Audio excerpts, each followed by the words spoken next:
باقی بیت المال میں جمع کرتے تھے۔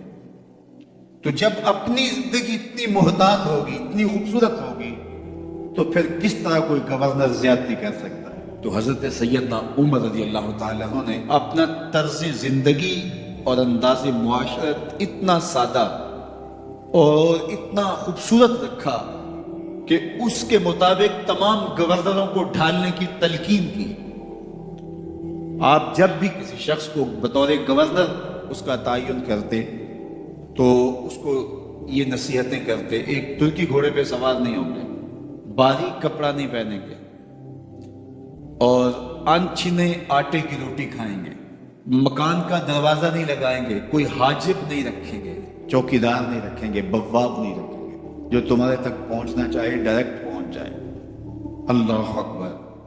اور پھر جب کسی کو متعین کیا جاتا اس کی جائیدادیں لکھ لی جاتی کہ اس کے پاس کتنی جائیداد ہے، وہ حساب اپنے پاس رکھتے، اور جب وہ معزول ہوتا یا اس کا وقت ختم ہوتا تو آپ دیکھتے کہ اب اس کے پاس جائیداد کتنی ہے۔ اگر وہ جو پہلے آپ نے اپنے پاس ریکارڈ رکھا ہوتا اس سے جائیداد اس کی زیادہ ہوتی تو حضرت عمر بقیہ جائیداد بیت المال میں جمع کرتے۔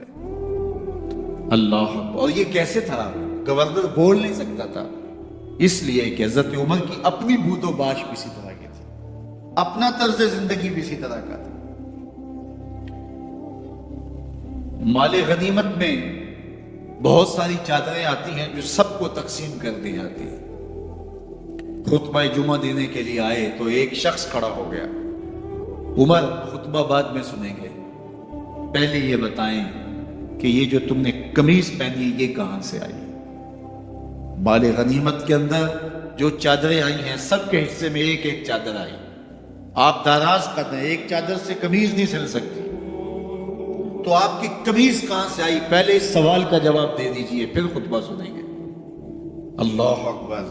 آپ کے بیٹے کھڑے ہوتے ہیں، کہا ایک چادر سے میرے باپ کی قمیض نہیں بنتی تھی، میں نے اپنے حصے کی چادر بھی اپنے باپ کو پیش کی ہے۔ اس نے کہا اب سناؤ، اور ہم سنتے ہیں۔ یہ ہے حضرت عمر رضی اللہ تعالیٰ عنہ کی اپنی ذاتی زندگی۔ ایاز بن غنم کے بارے میں یہ پتہ چلتا ہے کہ وہ موٹے کپڑے نہیں باریک کپڑے پہنتا ہے۔ اس نے گھر کے دروازے پر بواب بھی رکھا ہوا ہے، چوکیدار بھی رکھا ہوا ہے۔ تو حضرت عمر رضی اللہ تعالیٰ عنہ محمد بن مسلمہ کو بھیجتے ہیں۔ محمد بن مسلمہ جاتے ہیں اور جا کے تحقیق کرتے ہیں تو ایسا ہی پاتے ہیں، تو ان کو وہیں گرفتار کر کے لے آتے ہیں اور حضرت عمر کے دربار میں پیش کیا جاتا ہے۔ چھڑی اس کے ہاتھ میں دے کر فرماتے ہیں جاؤ تم بکریاں چرایا کرو، تم گورنری کے لائق نہیں۔ ایک گورنر کو بکریاں چرانے پہ لگا دیتے ہیں اس لیے کہ تم نے ان اصولوں سے، ان ضابطوں سے انحراف کیا ہے جو ایک سلطنت کے ذمہ دار کے لیے لازم اور ضروری ہیں۔ دور موجود کے حکمرانوں کو، چاہے وہ عرب کے حکمران ہوں چاہے وہ عجم کے حکمران ہوں، اگر وہ اسلام کا نام لیتے ہیں تو انہیں اپنے اعمال کا جائزہ لینا ہوگا کہ ہم کھڑے کہاں ہیں۔ ایک دن حضرت عمر بیٹھ کے رو رہے تھے تو کسی نے کہا حضرت رو کیوں رہے ہیں؟ فرمایا کہ میں اس لیے رو رہا ہوں کہ فلاں پل سے بکریاں گزری ہیں، تو پل کے اندر شکستگی تھی، ٹوٹا ہوا تھا پل درمیان میں کچھ، اس میں ایک بکری کی ٹانگ ٹوٹ گئی ہے، تو میں ڈرتا ہوں کہ میرا رب یہ نہ پوچھے کہ عمر تو نے پل صحیح تعمیر نہیں کروائے تھے کہ ایک بکری کی ٹانگ کیوں ٹوٹی ہے۔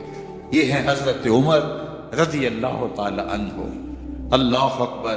تو اللہ تعالیٰ جل شانہ نے حضرت سیدنا عمر بن خطاب رضی اللہ تعالیٰ عنہ سے جو کام لیا، مختصر دور خلافت کے اندر 10 سال 6 ماہ 4 دن آپ نے خلافت فرمائی ہے، لیکن کہاں سے چلے اور یہاں مکران تک، بلوچستان کا حصہ ہے، یہاں تک آپ کے سلطنت کی حدود وسیع، ادھر آرمینیا تک جا پہنچے، حمص فتح کیا، قادسیہ، یرموک۔ آپ ذرا دیکھیے کہ کہاں تک آپ کی فوجوں کے گھوڑے دوڑتے رہے، اور اللہ تعالیٰ جل شانہ نے ان کو جو توانائی، عدل و انصاف کی قوت عطا فرمائی۔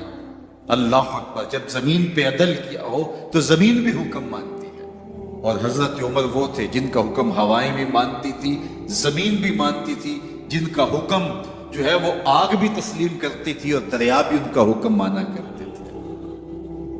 مصر کے اندر یہ رسمیں بد جاری تھی کہ سال کے بعد ایک دو شیزہ کو زیورات پہنا کے اچھے لباس میں ملبوس کر کے دریا کی بھیڑ چڑھایا جاتا، اس کی قربانی دی جاتی، اس کا خون بہتا تو دریا چلتا۔ جب مسلمانوں نے مصر فتح کیا تو گورنر نے لکھا کہ اسلام تو اس طرح کی رسوم کی اجازت نہیں دیتا، لیکن خشک سالی ہے، لوگوں کی فصلیں ویران پڑی ہے، تو حضرت کیا کیا جائے؟ تو حضرت عمر رضی اللہ تعالیٰ عنہ کاغذ کے ٹکڑے پہ لکھتے ہیں بسم اللہ الرحمن الرحیم، مصر کے نیل کی جانب عمر کا خط لکھتے ہیں، اے نیل اگر تو اللہ کے حکم سے چلا کرتا ہے تو چل، ورنہ ہمیں تیرے چلنے کی کوئی حاجت نہیں۔ اور قاصد کو کہا یہ خط لے جاؤ اور جا کے دریائے نیل میں پھینک دو۔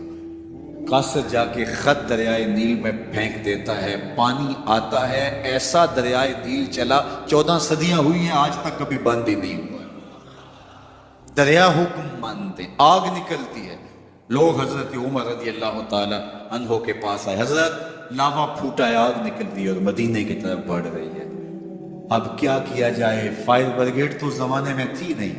عمر نے اپنی قمیض اتاری، جس قمیض پہ 17 پیوند لگے ہوئے تھے چمڑے کے، کہا یہ قمیض لے جاؤ، جدھر آگ بڑھ رہی ہے آگے ڈھالنا، آگ پیچھے بھاگ جائے۔